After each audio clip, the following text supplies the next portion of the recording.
श्री स्वामी समर्थ. जय जय स्वामी समर्थ. तुम्हा सर्वांचं पुन्हा एकदा अगदी मनापासून आपल्या या नवीन व्हिडिओमध्ये मी स्वागत करते. आपल्या हिंदू धर्मामध्ये संकटमोचन हनुमान यांच्या जन्मोत्सवाला अनन्यसाधारण असं महत्त्व आहे. चैत्र महिन्यातील पौर्णिमेला हनुमान जयंती ही साजरी केली जाते आणि यंदा ही तारीख 1 एप्रिल आहे की 2 एप्रिल याबाबत बऱ्याच जणांच्या मनामध्ये संभ्रम निर्माण झालेला आहे. याचं मुख्य कारण म्हणजे पौर्णिमा तिथी ही 2 दिवसांमध्ये विभागली गेली आहे. मात्र शास्त्रानुसार उदया तिथी आणि हनुमानाचा जन्म सूर्योदयाच्या वेळी झाला असल्याने यंदा हनुमान जयंती ही 2 तारखेला म्हणजेच उद्या गुरुवारी साजरी करण्यात येणार आहे. पंचांगानुसार चैत्र पौर्णिमेची तिथी ही आज 1 एप्रिलला सकाळी 7:07 सुरू झालेली आहे आणि उद्या 2 एप्रिलला गुरुवारी पौर्णिमेची तिथी ही सकाळी 7:41 संपणार आहे. जरी 1 एप्रिल या दिवशी पूर्ण दिवसभर पौर्णिमा तिथी असली तरीसुद्धा सूर्योदय चतुर्दशीला झालेला असेल आणि 2 एप्रिल या दिवशी सूर्योदय पौर्णिमा तिथीमध्ये होणार आहे. तसंच शास्त्रानुसार हनुमानाचा जन्म हा सूर्योदयाच्या वेळी झाला होता, म्हणून ज्या दिवशी सूर्योदयाला पौर्णिमा असते त्याच दिवशी हनुमान जन्मोत्सव हा साजरा केला जातो आणि म्हणूनच संपूर्ण देशभरामध्ये 2 एप्रिलला गुरुवारी हनुमान जन्मोत्सव हा मोठ्या थाटामाटामध्ये साजरा करण्यात येईल. रामभक्त हनुमान हे भगवान शिवांचे 11वे रुद्र अवतार आहेत. शक्ती आणि भक्तीचे प्रतीक म्हणून भगवान हनुमानांची ओळख आहे. श्रीराम यांचे सर्वात श्रेष्ठ भक्त म्हणून हनुमान हे कायम ओळखले जातात. शिवाय 7 चिरंजीवांमध्ये देखील हनुमानांचे स्थान हे आहे. जी व्यक्ती हनुमान जन्मोत्सवाच्या दिवशी प्रभू हनुमानांची आणि तसंच प्रभू श्रीराम आणि माता सीता यांची पूजा सेवा करते तर त्या व्यक्तीच्या आयुष्यातील सर्व संकट दुःख प्रभू श्रीराम आणि बजरंगबलीच्या कृपेने दूर होतात. त्या व्यक्तीच्या आयुष्यातील दारिद्र्य दूर होते. त्या व्यक्तीच्या सर्व आर्थिक समस्या दूर होतात. तसंच त्या व्यक्तीच्या सर्व इच्छा मनोकामना पूर्ण होऊन तिची आर्थिक भरभराट होते.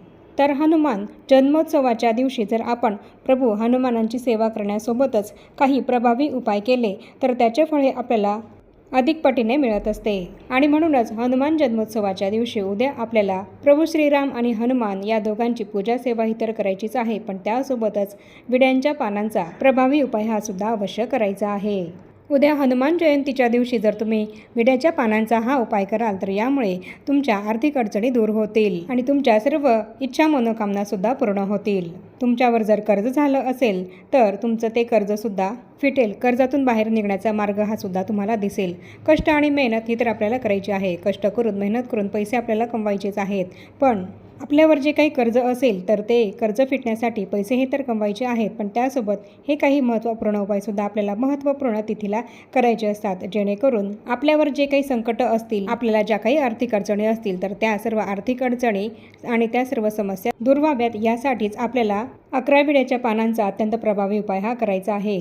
तर आपल्याला उद्या हा उपाय कसा करायचा आहे याबद्दलची संपूर्ण महत्त्वाची माहिती मी तुम्हाला या व्हिडिओमध्ये सांगणार आहे आणि म्हणून ही महत्त्वाची माहिती जाणून घेण्यासाठी तुम्ही हा व्हिडिओ कुठे स्किप न करता शेवटपर्यंत नक्की बघा. या व्हिडिओमध्ये मी तुम्हाला विड्याच्या पानांचे 3 उपाय सांगणार आहे. इच्छापूर्तीसाठी आणि तसंच तुमचा कर्जबाजारीपणा हा दूर व्हावा यासाठी आणि तसंच जर तुम्हाला कडक साडेसाती असेल आणि त्या साडेसातीचा त्रास तुम्हाला होत असेल तर हा त्रास कमी होण्यासाठी, शनी दोषाचा त्रास हा कमी होण्यासाठी विड्याच्या पानांचा उपाय कसा करावा तर असे 3 उपाय मी तुम्हाला या व्हिडिओमध्ये सांगणार आहे. तर तुमच्या समस्येनुसार तुम्ही या 3 उपायांपैकी एक उपाय हा उद्या अवश्य करा. हनुमान जयंतीच्या दिवशी विड्याच्या पानांचा उपाय करणं हे अत्यंत प्रभावशाली मानलं जातं आणि म्हणून उद्या हा उपाय तुम्ही अवश्य करा.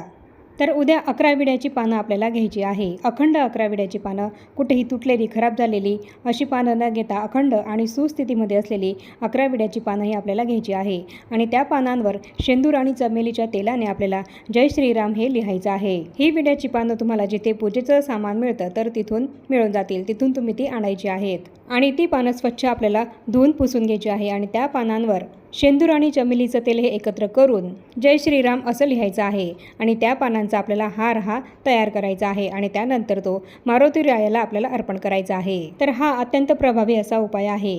जर तुमच्यावर कर्ज असेल आणि त्या कर्जातून तुम्हाला मुक्ती मिळत नसेल तर हा उपाय तुम्ही करू शकतात आणि यामुळे तुमच्या सर्व आर्थिक अडचणी या नक्की दूर होतील आणि तुमच्या इच्छा मनोकामना सुद्धा नक्की पूर्ण होतील. आपल्या आर्थिक अडचणी दूर होण्यासाठी हा उपाय अत्यंत प्रभावी असा मानला जातो, म्हणून तुम्ही उद्या हनुमान जन्मोत्सवाच्या दिवशी हा उपाय अवश्य करा। त्याचप्रमाणे पुढचा उपाय आहे, आपली कठीणातली कठीण एखादी इच्छा जर खूप दिवसांपासून पूर्ण होत नसेल तर त्यासाठी हनुमान जयंतीच्या दिवशी हनुमानाला गोड पानाचा विडा हा आपल्याला अर्पण करायचा आहे। आणि या विड्याच्या पानामध्ये आपल्याला फक्त गुलकंद आणि बडीशेप ही टाकायची आहे। एक विड्याचं पान घेऊन त्यामध्ये आपल्याला गुलकंद आणि बडीशेप हे टाकून त्याचा गोड पानाचा विडा तयार करून तो हनुमानांना आपल्याला उद्या अर्पण करायचा आहे।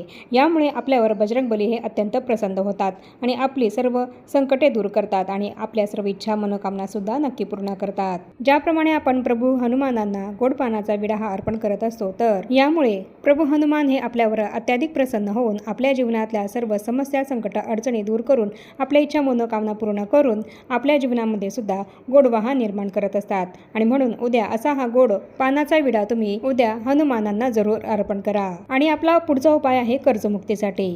तुमच्यावर खूप कर्ज असेल आणि त्या कर्जातून बाहेर निघण्याचा मार्ग हा जर तुम्हाला दिसत नसेल तर उद्या हनुमान मंदिरामध्ये जाऊन तुम्ही मारुती रायाला 5 विड्याची पानंही अर्पण करा। आणि तुम्हाला कर्जातून मुक्ती मिळावी यासाठी तुम्ही अशी मारुती रायाला प्रार्थना सुद्धा करा। यामुळे तुमच्यावर करोडोंचं कर्ज जरी असेल तर त्यातून बाहेर निघण्याचा मार्ग हा तुम्हाला हनुमानाच्या कृपेने नक्की दिसेल आणि तुमची लवकरात लवकर कर्जातून मुक्तता होईल। आपला पुढचा उपाय आहे, जर तुम्हाला 7.5चा त्रास होत असेल, शनी दोषाचा जर तुम्हाला त्रास होत असेल तर हनुमान जयंतीच्या दिवशी विड्याच्या पानामध्ये लवंग आणि वेलची टाकून त्याचा विडा हा तुम्हाला बनवायचा आहे। एक विड्याचं पान घेऊन त्यामध्ये आपल्याला एक फूल असलेली अखंड लवंग आणि एक वेलची ही टाकून त्याचा विडा बनवायचा आहे आणि तो हनुमानांना उद्या आपल्याला अर्पण करायचा आहे। तर असा हा विडा उद्या आपण हनुमानांना अर्पण केला तर यामुळे शनी दोषाचा आणि 7.5चा त्रास हा आपल्या कमी होत असतो। या उपायाला संकटमोचन उपाय असं सुद्धा म्हटलं जातं। आणि म्हणून तुम्हालाही 7.5चा त्रास असेल तर त्या त्रासातून तुमची सुटका व्हावी यासाठी तुम्ही उद्या असा विडा हनुमानांना जरूर अर्पण करा। तर या व्हिडिओमध्ये जेही उपाय मी तुम्हाला सांगितले आहेत तर ते उपाय तुम्ही तुमच्या समस्येनुसार करू शकतात। आणि तुम्हाला जर सकाळी जमत असेल तर तुम्ही हे उपाय उद्या सकाळी केले तरी चालतील किंवा दिवसभरामध्ये किंवा संध्याकाळी तुम्हाला जमेल त्या वेळेमध्ये तुम्ही हे उपाय केले तरीही चालेल। उद्या हनुमान जन्मोत्सवाच्या दिवशी तुम्ही जिथे कुठे तुमच्या घराजवळ प्रभू बजरंगबलीचं मंदिर असेल तर त्या मंदिरामध्ये जाऊन त्यांचं दर्शन घ्यायचं आहे आणि त्या मंदिरामध्येच तुम्हाला हे उपायसुद्धा करायचे आहेत। हनुमान जयंतीच्या दिवशी हे विड्याच्या पानांचे उपाय केल्यामुळे आपल्याला त्याचे विशेष फळ हे मिळत असते। आपल्यावर ज्या काही समस्या असतील तर त्या समस्या हनुमानांच्या कृपेने दूर होतात, आपला कर्जबाजारीपणा दूर होतो आणि आपल्या सर्व आर्थिक समस्या दूर होऊन आपली गरिबी दूर होऊन आपल्या सर्व इच्छा मनोकामनासुद्धा पूर्ण होतात। आणि म्हणून मी सांगितलेल्या या उपायांपैकी तुम्हाला जमेल तो उपाय उद्या तुम्ही अवश्य करा।